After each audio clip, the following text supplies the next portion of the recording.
اگر تو یہ D G S P R کی پریس کانفرنس ایک صاف واضح پیغام تھا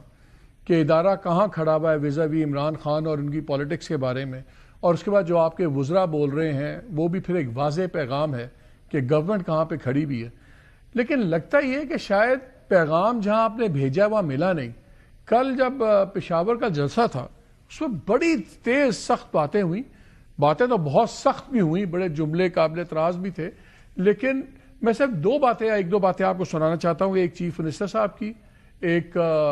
شاید خٹک ان کی بھی، ذرا سن لیں پھر میں آپ کا اس جواب چاہوں گا۔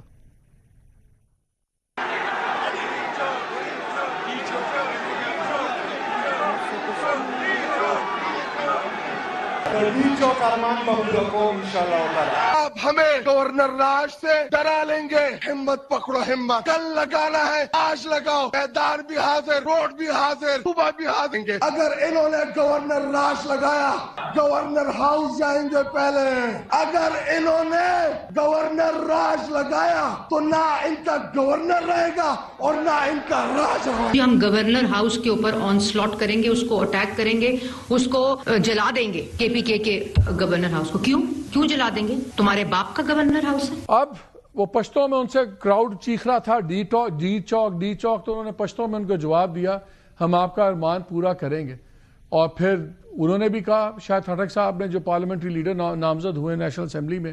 انہوں نے کہا کہ جی پھر نہ گورنر رہے گا نہ گورنر راج، لیکن آپ کی منسٹر سمجھی کہ انہوں نے گورنر ہاؤس کو جلانے کی بات کی ہے، وہ انہوں نے نہیں کی، لیکن آپ کو ڈیفائنس نظر آ رہی ہے۔ اور اگر آپ نے ٹویٹ پڑھا ہو جو میں ریپیٹ نہیں کر سکتا، جو ان کے سینیٹر اب الیکٹ ہوئے ہیں خرم ذیشان، وہ تو پاکستان میں بیٹھے ہوئے ہیں، اب دوسروں کو تو آپ کہتے ہیں جی باہر ہم کچھ کرتے نہیں ہیں، گالیوں سے بھرپور ان کے دو ہیں ٹویٹس، بڑے ہی سخت قسم کے ہیں، تو پھر پیغام اگر آپ لوگوں نے بھیجا ہے، پیغام تو نہیں ملا ادھر۔ وہ پیغام ان کو مل جائے گا اور پوری قوت سے ملے گا، اور یہ لوگ بڑی تیزی سے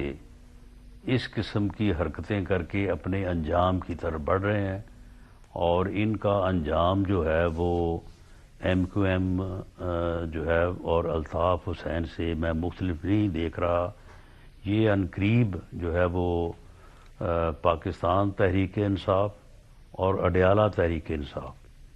یہ علیحدہ علیحدہ جو ہے نا یہ ہونے والا معاملہ نظر آ رہا ہے، کیونکہ پی ٹی آئی کی جو اکثر